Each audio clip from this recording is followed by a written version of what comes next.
तो आज हम पढ़ेंगे भारत की मिट्टियां या मृदा।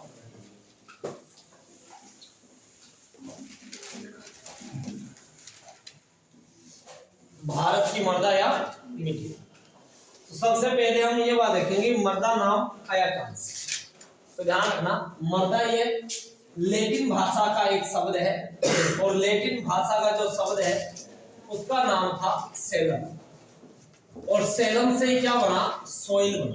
सेलम से क्या बना? सॉइल। तो क्वेश्चन आए कि मृदा का नाम जो है वो आया कहां से? तो लैटिन भाषा के सेलम से सॉइल की उत्पत्ति हुई। इंग्लिश के अंदर सॉइल, हिंदी के अंदर मृदा या मिट्टी कहते हैं। नेक्स्ट ध्यान रखना है कि सॉइल का या सेलम का जो अर्थ था वो अर्थ क्या था? तो इसका अर्थ था, ध्यान रखना, फर्श। अर्थ क्या था? फर्श।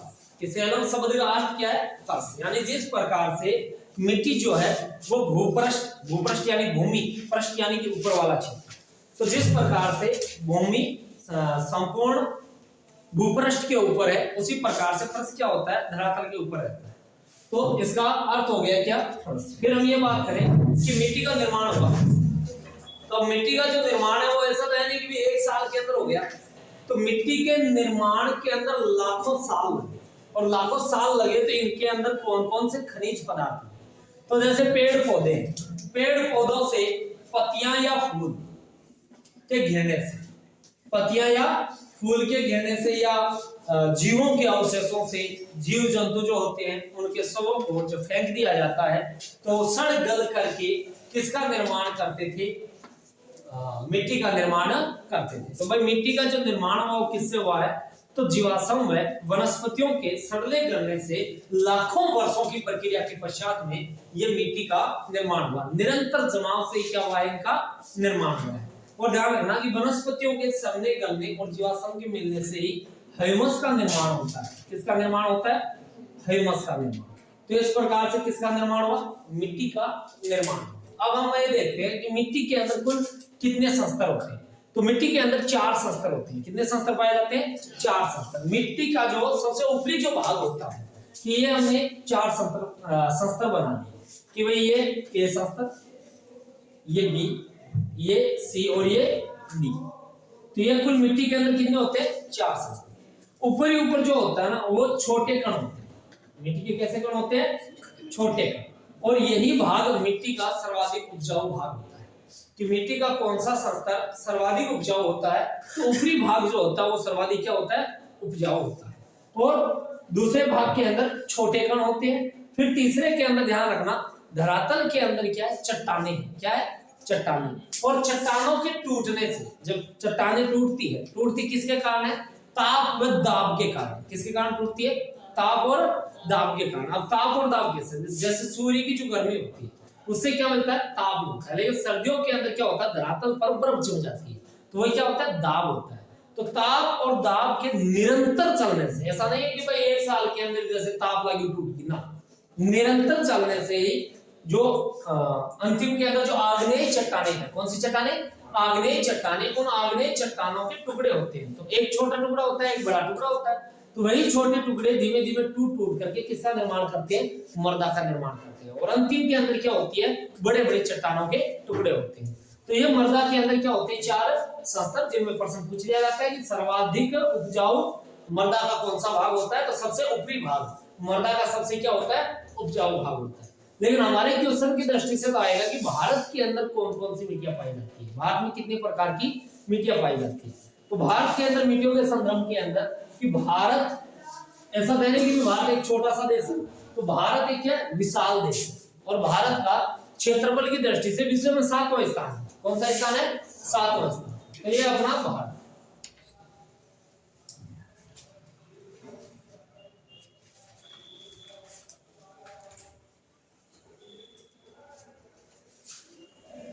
यह हो गया अपना क्या? भारत। और ये भारत का जो क्षेत्रफल है वो कुल कितना है? 32,87,263 वर्ग किलोमीटर। तो इसका भाग है संपूर्ण विश्व के 7वां देश होने के कारण, एक विशाल देश होने के कारण विभिन्न प्रकार की मिट्टियां पाई जाती है। ऐसा नहीं कि भाई एक ही प्रकार की मिट्टी, क्योंकि कई जगह पर पर्वत है तो कई जगहों पर क्या है? मैदानी भाग है। कई जगह पर मरुस्थल है, तो कई जगहों पर क्या है तटीय भाग है, और कई जगह पर क्या पठारी भाग है। तो यानी कि भारत के अंदर विभिन्नता होने के कारण ही अनेक प्रकार की मिट्टियां पाई जाती है। तो 1953 ईस्वी के अंदर 1953 ईस्वी के अंदर भारतीय कृषि अनुसंधान परिषद, भारतीय कृषि अनुसंधान परिषद कहां पर है तो नई दिल्ली। इस भारतीय कृषि अनुसंधान परिषद नई दिल्ली के तहत कुछ भूगोलवेत्ताओं या महान व्यक्तियों ने निरीक्षण किया और भारत के अंदर भारत की मिट्टियों को कुल 8 भागों में बांटा। कुल कितने भागों में बांटा? 8 भागों के। तो पहला प्रश्न तो यहीं पर आ जाता है कि भारत की मिट्टियां कुल कितने भागों के अंदर विभाजित की गई है। तो भारत की मिट्टियों को कुल कितने भागों में विभाजित किया गया? 8 भागों के अंदर। दूसरा बात आपके ऑब्जेक्टिव डायरेक्टली क्वेश्चन पूछा जाता है कि मिट्टी का जो पीएच मान होता है वो पीएच मान कितना होना चाहिए जो पौधों के लिए सर्वश्रेष्ठ चलता है। तो मिट्टी का जो पीएच मान होता है वो 6 से 7 होना चाहिए। कितना होना चाहिए? 6 से 7 या 6 से 7.5 होना चाहिए। ये मृदा का क्या होना चाहिए? पीएच मान, जिससे क्या करते हैं पौधे वृद्धि करते हैं। अधिक क्षारीयता और अधिक अम्लीयता दोनों ही हानिकारक होती है। मिट्टी के अंदर अधिक क्या क्षारीयता और अधिक अम्लीयता दोनों ही क्या होगी? हानिकारक होगी। पीएच मान मिट्टी का कितना होना चाहिए? 6 से 7.5 होना चाहिए, क्योंकि 7 पीएच मान क्या होता है? उदासीन। 7 से कम अम्लीय और 7 से अधिक क्या होंगे? क्षारीय। अब हम आते हैं भारत की मिट्टियों के अंदर कि भारत के अंदर जो 8 प्रकार की जो मिट्टियां हैं वो मिट्टियां है कौन कौन सी। तो भाई यहाँ पर जो है वो है पर्वतीय क्षेत्र। कौन सा क्षेत्र है? पर्वतीय क्षेत्र। तो ये क्षेत्र आपका पर्वतीय क्षेत्र है। तो यहाँ जो मिट्टी पाई जाएगी वो तो कौन सी है? पर्वतीय, पर्वतीय मृदा। तो पहला जो भाग है वो कौन सा है? पर्वतीय मृदा। फिर हिमालय पर्वत से नदियां निकलती है और सतलज नदी, यहाँ पर कौन सी नदी है भाई? सतलज। सतलज नदी से लेकर के ब्रह्मपुत्र नदी के मुहाने, कहां तक? ब्रह्मपुत्र। सतलज नदी से लेकर के ये वाला जो क्षेत्र है ब्रह्मपुत्र वाला तक का, ये सब सारी यहाँ सभी जगह पर कौन सी मिट्टी पाई जाएगी? तो जलोढ़ मृदा पाई जाएगी। कौन सी मृदा पाई जाएगी? जलोढ़ मृदा। तो दूसरा भाग कौन सा है? जलोढ़ मृदा। फिर यहाँ वाला ये जो क्षेत्र है ये हो गया कौन सा? मरुस्थलीय मृदा। कौन सी मृदा होगी? मरुस्थलीय मृदा। फिर मरुस्थलीय मृदा के पश्चात में यहाँ पर कर्नाटक, महाराष्ट्र और ये मुख्य रूप से क्षेत्र जो होगा राजस्थान का दक्षिणी पूर्वी क्षेत्र, ये जो क्षेत्र होगा यहाँ पर कौन सी मिट्टी पाई जाएगी? काली मृदा। कौन सी मृदा पाई जाएगी? काली मृदा। फिर यहाँ पर ये जो क्षेत्र है आपका मध्य प्रदेश के अंदर बुंदेलखंड उत्तर प्रदेश वाला, यहाँ से लेकर के ये तमिलनाडु मुख्य रूप से कौन सी मिट्टी पाई जाती है? तो लाल मृदा। कौन सी मृदा पाई जाती है? लाल। और पश्चिमी घाट वाला ये जो क्षेत्र है यहाँ जहाँ सर्वाधिक वर्षा होती है, एक तो यहाँ पर, एक मेघालय का पठार शिलोंग वाला, यहाँ पर जो मिट्टी पाई जाती है वो लेटेराइट मृदा। कौन सी होती है? लेटेराइट मृदा। अब आपको इनको याद करने की आवश्यकता है कि भाई याद करें कि कौन सा राज्य है। तो देखो कि पर्वतीय मृदा कहाँ होगी? जहाँ पहाड़, वहां पर कौन सी मृदा होगी? पर्वतीय। जहां पर मरुस्थल होंगे वहां कौन सी मिट्टी होगी? मरुस्थलीय मृदा। और जहां पर नदियां अपना पानी लेकर के आएगी, नदियां अपना डेल्टा बनाएगी, उन क्षेत्रों के अंदर क्या होगा? जलोढ़ मृदा। कौन सी मिट्टी होगी?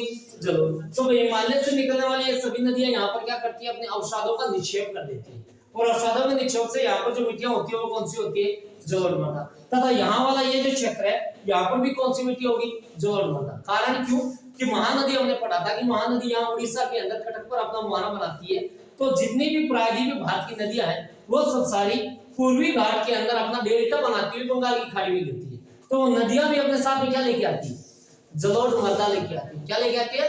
जलोढ़ मृदा। तो महानदी के डेल्टा से लेकर के यहाँ पर कृष्णा कावेरी नदी के डेल्टा तक कौन सी मिट्टी पाई जाएगी? जलोढ़ मृदा। तो राज्य याद करने की जरूरत पड़ रही है क्या? नहीं। दूसरी बात देखो कि लेटेराइट मृदा कहाँ होगी? तो लेटेराइट मृदा उन क्षेत्रों के अंदर होगी जहां पर उच्च तापमान व सर्वाधिक वर्षा होगी। उच्च तापमान और सर्वाधिक वर्षा। तो सर्वाधिक वर्षा कहां पर होती है? पश्चिमी घाट में होती है। कहां पर होती है? पश्चिमी घाट। और कहां पर होती है? चेरापूंजी और मासिनराम जो मेघालय के अंदर है। तो यहाँ पर जो मिट्टी पाई जाएगी वो मिट्टी कौन सी होगी? तो वो मिट्टी होगी लेटेराइट मृदा। कौन सी होगी? लेटेराइट। फिर बात करें हम काली मृदा। काली मृदा वहां पाई जाएगी जहां पर ज्वालामुखी विस्फोट या लावे से जो भूमि का निर्माण हुआ है वहां पर कौन सी मिट्टी आएगी? काली मृदा पाई जाएगी। तो ये मुख्य रूप से मिट्टियां होती है। बाकी मिट्टी कौन सी है? तो ध्यान रखना, लवणीय मिट्टी और दलदली मिट्टी। तो दलदली मिट्टी कहाँ होती है? कच्छ के रण के अंदर। दलदल आप समझते होंगे, दलदल मतलब काला कीचड़, तो वो ज्यादा कहाँ पर होगा? कच्छ के रण के अंदर। फिर लवणीय भूमि, तो लवणीय तभी होगी जहां पर सर्वाधिक सिंचाई नहरें होंगी। तो सर्वाधिक कहां पर है? पंजाब और हरियाणा के अंदर, जहां पर सर्वाधिक क्या है? नहरें। तो वहां की मिट्टी कैसी है? लवणीय मिट्टी। कैसी मिट्टी है? लवणीय। तो ये सब सारी हो जाएगी आपकी क्या? मिट्टी। कौन कौन से 8 भाग? तो पर्वतीय मृदा, मरुस्थलीय मृदा, जलोढ़ मृदा, काली मृदा, लाल मृदा, लेटेराइट मृदा, दलदली मृदा और लवणीय मृदा। ये 8 भाग क्या है?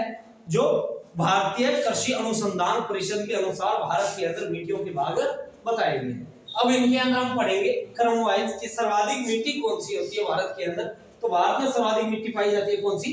जलोढ़ मृदा। और जलोढ़ मृदा का क्षेत्र जो है वो यहाँ वाला क्षेत्र और ये क्षेत्र, जहाँ नदियां अपना डेल्टा बनाती है या नदियां जो अपनी हिमालय से उतरने वाली नदियों के द्वारा लाई गई जलोढ़ मृदा अवसादों का निक्षेप जहाँ करती है, वो मिट्टी कौन सी होगी? जलोढ़ मृदा।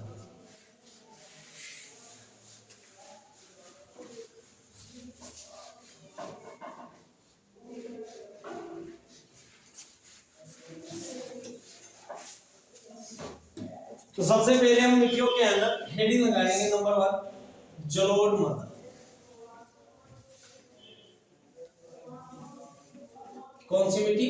जलोढ़ मिट्टी। अब जलोढ़ मिट्टी सबसे पहले क्यों पढ़ते हैं? तो भारत के अंदर सर्वाधिक जो मिट्टी पाई जाती है वो कौन सी है? जलोढ़ मृदा। कितनी? 15 लाख किलोमीटर। कितनी है भाई? 15 लाख किलोमीटर। और भारत का कुल क्षेत्रफल कितना है? 32। और 15 लाख केवल किस मिट्टी का विस्तार है भारत में? जलोढ़ मृदा का। यानी कि लगभग 44%। लगभग कितना है? 44% जलोढ़ मृदा का विस्तार। तो पहला क्वेश्चन यही आ गया कि भारत के अंदर सर्वाधिक कौन सी मिट्टी पाई जाती है? तो भारत में सर्वाधिक कौन सी मिट्टी पाई जाती है? जलोढ़ मृदा पाई जाती है। कितने वर्ग किलोमीटर? 15%। में कितने? तो लगभग 44% जलोढ़ मृदा पाई जाती है। अब बात हम ये करते हैं कि जलोढ़ मृदा का निर्माण कैसे हुआ? जलोढ़ मृदा कहाँ कहाँ पाई जाती है? तो जलोढ़ मृदा ध्यान रखना कि हिमालय से उतरती हुई नदियां, नदियों के द्वारा लाई गई अवसादित चट्टानों से, अवसादी चट्टान कैसे हुआ है निर्माण भाई? कि हिमालय से उतरती हुई नदियों के द्वारा लाई गई अवसादों के निक्षेपों से, अवसादों के निक्षेपों से किसका निर्माण हुआ है? तो जलोढ़ मृदा का। अब बात हम ये करें कि अवसादों का निक्षेप क्या होता है? तो अवसादों का निक्षेप की नदियां जो हिमालय से आएगी तो वो अपने साथ में क्या होगी? उनका वेग होगा, तीव्र गति होगी। तो अपने साथ में क्या करेगी? बड़े बड़े पत्थर लेके आएगी। बड़े बड़े क्या लेके आएगी? पत्थर। और वो भी पत्थर किसी अन्य चट्टानों से टकराएंगे तो वो भी अपने साथ में क्या लेके आएंगे?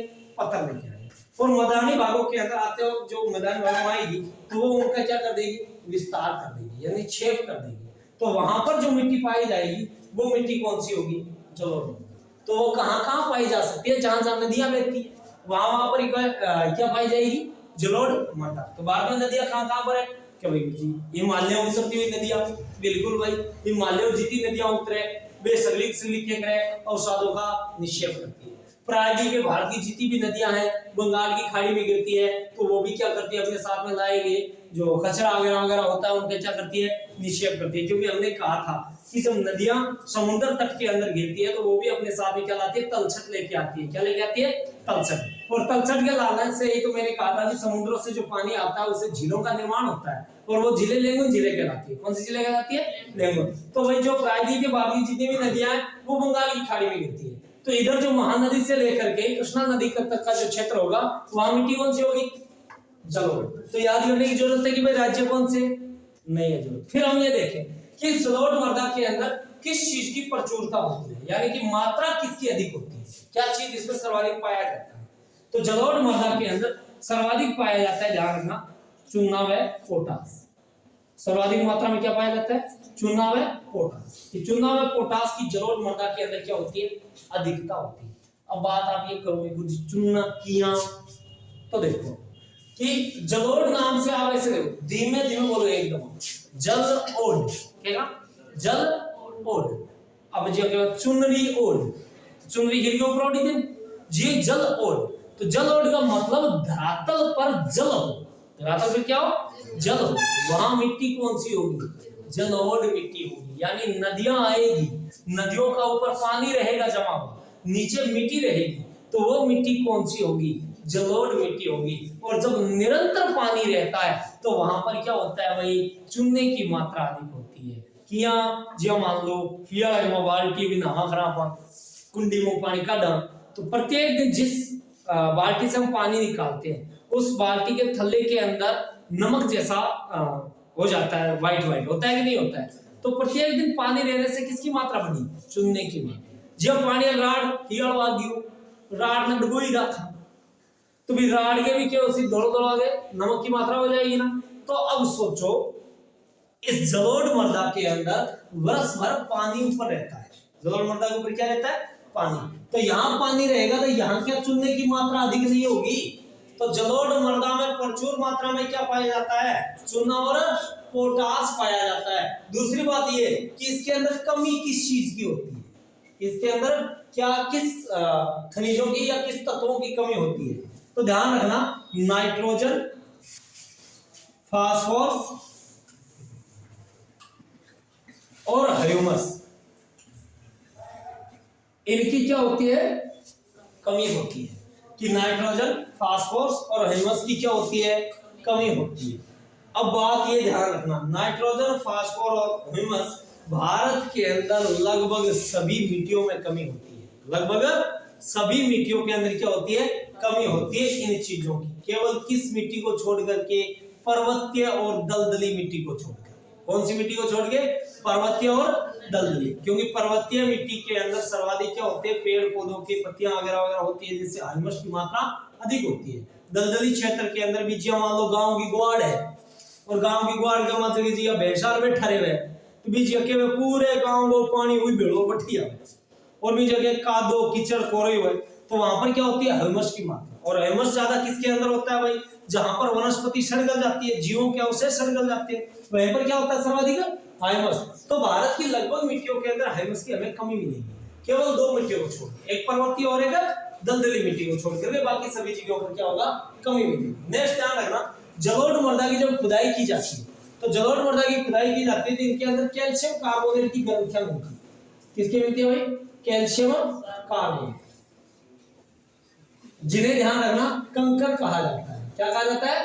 कंकड़ कहा जाता है। क्वेश्चन आ जाए कि कंकड़ किसे कहते हैं? तो कंकड़ कहते हैं, ध्यान रखना, जलोढ़ मृदा को। और जलोढ़ मृदा के अंदर भी कौन से क्षेत्र को? तो ध्यान रखना, बांगर क्षेत्र। कौन से क्षेत्र को कहा जाता है? बांगर। बांगर मैंने आपको बताया था जब भारत का मैदानी भाग पढ़ा था, उत्तरी मैदानी भाग, तब मैंने कहा था कि हिमालय से उतरती हुई जो नदियां हैं वो नदियां जो आती है वो मैदानी भाग को चार भागों में बांटती है। एक मैंने कहा था भाबर, एक तराई, एक बांगर और एक खादर। तो बांगर कौन सा होता है? जो नदी के पेटे से थोड़ा दूर रहता है, वो क्षेत्र कौन सा होता है? बांगर, जहां पर प्रत्येक वर्ष के अंदर नवीन जलोढ़ मृदा का विकास नहीं हो पाता। प्रत्येक वर्ष कहां पर होता है? खादर के अंदर। तो विश्व की सर्वाधिक उपजाऊ भूमि कौन सी है? भाग कौन सा है? खादर। और मिट्टी कौन सी है? जलोढ़। मिट्टी कौन सी है? जलोढ़। भाग कौन सा है? खादर। तो बांगर क्षेत्रों के अंदर जब खुदाई की जाती है तो किसकी ग्रंथियां मिलती है? कैल्शियम कार्बोनेट की ग्रंथियां मिलती है, जिन्हें किस नाम से जाना जाता है? तो कंकड़ नाम से जाना जाता है। नेक्स्ट ध्यान रखना, जलोढ़ मृदा को ही कांप या कछारी मृदा भी कहते हैं। क्या कहते हैं भाई? कांप या कछारी मृदा। क्वेश्चन आ जाए कि कांप या कछारी मृदा के नाम से किसे जाना जाता है? तो कांप या कछारी मृदा के नाम से जलोढ़ मृदा को जाना जाता है। ध्यान रखना, कछार कहा जाता है नदियों के पास में बने घरों को। नदियों के पास में बने घरों क्या कहते हैं? कछार कहते हैं। तो इसलिए ध्यान रखना कि जलोढ़ मृदा को किस नाम से जाना जाता है? कांप या कछारी मृदा से। तो जलोढ़ मृदा से पूछे जाने वाले ये प्रश्न, पहला प्रश्न ये कि ये भारत के अंदर सर्वाधिक क्षेत्र के अंदर फैली हुई है। सर्वाधिक क्षेत्र में फैली मिट्टी कौन सी? जलोढ़ मृदा। कितने परसेंट? 44%। कितने वर्ग किलोमीटर? 15 लाख वर्ग किलोमीटर। फिर क्वेश्चन ये आएगा कि जलोढ़ मृदा कहां पर विस्तारित है? तो भाई जहां पर नदियां होगी और वहां पर कौन सी मिट्टी होगी? जलोढ़ मृदा। तो नदियां कहां पर है भाई? तो सतलज के बेसिन से लेकर के ब्रह्मपुत्र नदी का बेसिन, वहां पर क्या? हिमालय से उतरती हुई नदियां। फिर प्रायद्वीपीय भारत की हमने नदियां पढ़ी थी। प्रायद्वीपीय भारत की नदियों के अंदर हमने क्या पढ़ा था? महानदी के डेल्टा कटक से लेकर के कृष्णा कावेरी नदी के डेल्टा पूर्वी तक कौन सी मिट्टी होगी? तो जलोढ़ मृदा पाई जाएगी। फिर ध्यान रखना कि जलोढ़ मृदा का निर्माण किससे हुआ? तो हिमालय से उतरती हुई नदियों के द्वारा अवसादों के निक्षेपों से ही क्या हुआ है, जलोढ़ मृदा का निर्माण हुआ है। फिर आगे प्रश्न ये कि इसके अंदर अधिकता किसकी होती है, तो चुना हुआ है पोटास।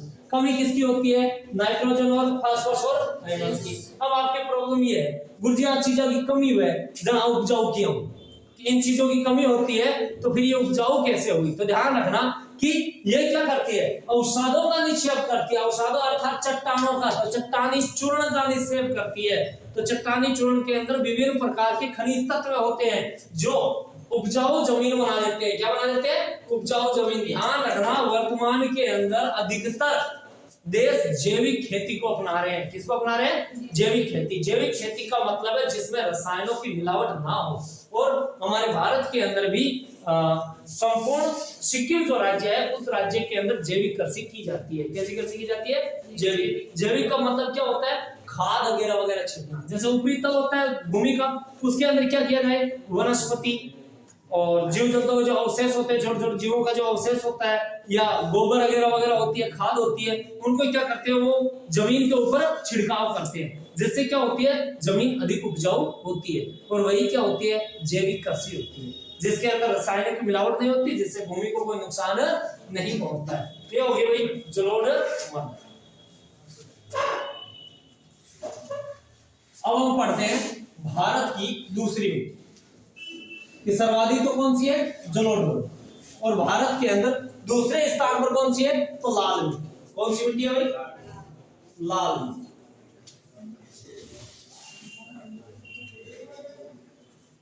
अब बात करते हैं लाल मिट्टी। पहली तो भारत के अंदर सर्वाधिक पाई जाने वाली मिट्टी जलोढ़। दूसरी मिट्टी कौन सी है, तो लाल मिट्टी। लाल मिट्टी है, ध्यान रखना 6.1 लाख किलोमीटर। भारत के कितने किलोमीटर के अंदर फैली हुई है, तो 6.1 लाख किलोमीटर के अंदर लाल मिट्टी पाई जाती है। और इसका परसेंटेज कितना है, तो 18%। कितने परसेंटेज है भाई, 18%। कौन सी मिट्टी पाई जाती है, तो 18% लाल मृदा पाई जाती है। नेक्स्ट बात ये ध्यान रखना है कि इस लाल मिट्टी का जो रंग होता है वो लाल होता है। अब लाल होता है क्यों है, तो ध्यान रखना इस मिट्टी के अंदर लोहे ऑक्साइड या हम कहें फेरिक ऑक्साइड, लोहे ऑक्साइड या फेरिक ऑक्साइड की अधिकता के कारण, तो यही इंपॉर्टेंट पर्सन है आपके कि लाल मिट्टी में सर्वाधिक मात्रा में, प्रचुर मात्रा में क्या पाया जाता है, फेरिक ऑक्साइड या लोहे ऑक्साइड पाया जाता है। जिसके कारण इस मिट्टी का रंग कैसा होता है, लाल होता है। ये वेरी इंपॉर्टेंट पर्सन है, ध्यान रख लेना। क्वेश्चन ऐसा आ जाए, खून का रंग, रक्त का रंग लाल कैसे होता है, फेरिक ना कर दीजिए, हीमोग्लोबिन के कारण होता है। किसके कारण होता है, हीमोग्लोबिन के कारण। फिर इसी लाल मिट्टी के लिए पूछा जाता है कि लाल मिट्टी की अधिकता किस राज्य के अंदर है, तो ध्यान रखना संपूर्ण तमिलनाडु के अंदर लाल मिट्टी पाई जाती है। संपूर्ण तमिलनाडु के अंदर। तो प्रश्न पूछा जाएगा कि लाल मिट्टी भारत के किस राज्य में सर्वाधिक मात्रा में पाई जाती है, तमिलनाडु राज्य में। बाकी चीज मैं आपको बता रहा हूं कि लाल मिट्टी वहां पाई जाएगी जहां कम वर्षा होगी। क्या होगी, कम वर्षा। कम वर्षा का मतलब ये हुआ कि पहाड़ों के ढलान वाले साइड के अंदर जो छाया वाला प्रदेश रहता है, कौन सा प्रदेश रहता है, छाया प्रदेश, जहां पर कम वर्षा होती है वहां कौन सी होगी, लाल मृदा होगी। अब आप ऐसे कह दो गुरुजी सम्य क्यों हुई, ना भाई सम्य का नहीं है। कारण क्यों कि सम मरुस्थलीय भूमि है। कैसी भूमि है, मरुस्थलीय भूमि है। मैंने जिक्र उतना ही किया है कि उस भूमि के अंदर क्या चीज होना चाहिए, लोहे ऑक्साइड की मात्रा प्रचुर मात्रा में होनी चाहिए और कम वर्षा वाले क्षेत्रों में होनी चाहिए। वो मिट्टी कैसी होगी, लाल होगी। वैसे तो लाल रंग ध्यान रखना लेटेराइट मिट्टी का भी होता है। किस मिट्टी का होता है, लेटेराइट मिट्टी का रंग भी कैसा होता है, लाल होता है। लेकिन वो लाल मिट्टी नहीं होती है क्योंकि लेटेराइट मृदा उन क्षेत्रों में पाई जाएगी जहां पर सर्वाधिक वर्षा और उच्च तापमान होगा। और ये कम वर्षा वाले क्षेत्रों के अंदर कौन सी मिट्टी होगी, लाल मिट्टी। और इस मिट्टी के अंदर भी कमी किस चीज की होती है, तो वही नाइट्रोजन, फास्फोरस और ह्यूमस, इनकी क्या होती है, इसके अंदर कमी होती है। कौन सी मिट्टी के अंदर, तो लाल मिट्टी के अंदर। तो लाल मिट्टी से पर्सन कि लाल मिट्टी भारत के 6 लाख किलोमीटर के अंदर विस्तारित है। कितने परसेंटेज है, तो 18% ये विस्तारित है। फिर लाल मिट्टी के अंदर किसकी अधिकता होती है, लोहे ऑक्साइड या फेरिक ऑक्साइड की अधिकता होती है, इसी कारण इस मिट्टी का रंग कैसा होता है, लाल होता है। फिर ये सर्वाधिक किस राज्य के अंदर है, तमिलनाडु राज्य के अंदर है। और इस मिट्टी के अंदर कमी किस चीज की है, तो नाइट्रोजन, फास्फोरस और ह्यूमस की कमी होती है।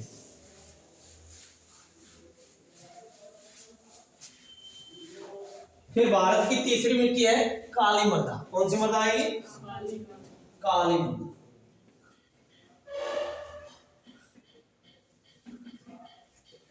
अब काली मृदा जो है भारत के लगभग 5 लाख किलोमीटर के अंदर विस्तारित है और प्रतिशत के अंदर कितनी, 15%। कि भारत के लगभग 5 लाख किलोमीटर के अंदर काली मृदा पाई जाती है, प्रतिशत के अंदर कितनी है, तो लगभग 15% ये मिट्टी पाई जाती है। अब काली मिट्टी को क्या कहते हैं, रेगुर मिट्टी कहते हैं। काली मिट्टी को किस नाम से जाना जाता है, रेगुर मिट्टी या लावा मिट्टी, या किस नाम से जाना जाता है, लावा मिट्टी के नाम से। कि रेगुर व लावा मिट्टी के नाम से किसे जाना जाता है, काली मृदा। काली मृदा की क्या सर्वाधिक उपनाम है। अब लावा मिट्टी इसे क्यों कहते हैं, क्योंकि ये ज्वालामुखी विस्फोट से, जहां जहां पर ज्वालामुखी विस्फोट होता है, ज्वालामुखी विस्फोट, कि ज्वालामुखी विस्फोट से जो लावा ऊपर आता है, लावा निकलता है, उससे जिस मृदा का निर्माण होता है वह मिट्टी कौन सी होती है, काली मृदा। अब ऐसा भी मत कह देना कि गुरुजी के ज्वालामुखी विस्फोट होना जरूरी है, कोई जरूरी नहीं। कारण कि हमें अच्छी तरह से पता है कि पृथ्वी के अंदर क्या होती है, प्लेटें होती है। क्या होती है, प्लेटें। प्लेटें दो प्रकार की गति करती है, एक तो सेम दिशा के अंदर, एक विपरीत दिशा के अंदर। जब वे प्लेटें विपरीत दिशा के अंदर गति करती है तो बीच में जगह रह जाती है, तो उसका लावा जो है वो धरातल पर आता है और वहां पर ही किसका निर्माण होता है, पठार का होता है। और वहां पर मिट्टी कौन सी होती है, काली मृदा होती है। तो जरूरी नहीं है कि भाई क्या हो, ज्वालामुखी विस्फोट। तो सर्वाधिक ये काली मृदा किस राज्य के अंदर पाई जाती है, तो सर्वाधिक है, ध्यान रखना, कर्नाटक राज्य की काली मृदा सर्वाधिक किस राज्य के अंदर पाई जाती है, कर्नाटक राज्य के अंदर पाई जाती है। इसे मिट्टी तो काली मृदा कहते हैं, लेकिन इसके अंदर सफेद सोना उगता है। मिट्टी कौन सी है, काली, और सफेद सोना उगता है। सफेद सोना मतलब कपास। किसकी खेती होती है, कपास की खेती। क्वेश्चन आ जाए कि कपास की खेती सर्वाधिक कौन सी मिट्टी के अंदर होती है, काली मृदा के अंदर होती है। इसीलिए इसे ध्यान रखना, कपासी मृदा भी कहते हैं। किस नाम से जाना जाता है, कपासी मृदा के नाम से भी जाना जाता है। दूसरा ध्यान रखना, अंतरराष्ट्रीय स्तर पर काली मिट्टी को नाम दिया गया चेरनोजम मिट्टी। क्या नाम दिया गया, चेरनोजम मिट्टी। पूरा नाम आए तो आएगा उष्ण कटिबंध चेरनोजम मिट्टी। क्या नाम आएगा, उष्ण कटिबंध चेरनोजम मिट्टी। क्वेश्चन आ जाए कि कपासी मिट्टी किसे कहते हैं, काली मृदा को। क्यों, कपास की सर्वाधिक खेती होती है, यानी कि व्हाइट सफेद सोना की खेती कहां पर होती है, तो काली मृदा में। इसे अंतरराष्ट्रीय स्तर पर क्या कहा गया, चेरनोजम। इसे किस नाम से जाना जाता है, रेगुर या लावा के नाम से भी जाना जाता है। अन्य नाम और कौन से है, तो स्वतः बुआई वाली मिट्टी कौन सी है, तो स्वतः बुआई वाली मिट्टी भी कौन सी है, काली मृदा। अब इसे स्वतः बुआई वाली मिट्टी क्यों कहते हैं, इसका रीजन क्या है, तो ध्यान रखना कि स्वतः बुआई किसलिए, कि इस मिट्टी के अंदर सर्वाधिक जल धारण क्षमता है। जल धारण मतलब ये जल को सर्वाधिक ग्रहण कर सकती है, और सर्वाधिक ग्रहण करने के कारण ये मिट्टी चिपचिपी हो जाती है। कैसे हो जाती है, चिपचिपी। और शुष्क समय के अंदर इसके अंदर दरारें पड़ने लग जाती है। जब ये सूखती है तो इसमें क्या पड़ती है, दरारें पड़ने लग जाती है, यानी पपड़ी टाइप की बनने लग जाती है। ऐसा होता होगा हमारे घर के अंदर भी, मान लो कुछ मिट्टी होगी, बरसात हुई, बरसात होने के बाद जे पानी सूखे, जे बांध ताउडियो पड़े तो पपड़ी टाइप की बन जाती है, तो दरारें आ जाती है जमीन में। दरारें आने का मतलब कि बिना हल जोते खेती। तो इसलिए स्वतः बुआई वाली मिट्टी किसे कहते हैं, तो स्वतः बुआई वाली मिट्टी किसे कहते हैं, काली मृदा को कहा जाता है। तो ये सब सारे काली मृदा के उपनाम पूछे जाते हैं। क्वेश्चन ऐसा आ गया कि सर्वाधिक कपास की खेती किस राज्य के अंदर होती है, तो सर्वाधिक कपास की खेती किस राज्य के अंदर होती है, कि सर्वाधिक काली मृदा किस राज्य में पाई जाती है, कर्नाटक में। और सर्वाधिक कपास की खेती किस राज्य के अंदर होती है, तो ध्यान रखना, गुजरात में। कहां पर होती है, गुजरात में। क्वेश्चन आए कि सर्वाधिक कपास की खेती कहां होगी, तो कपास की खेती तो कहां पर होती है, गुजरात राज्य के अंदर।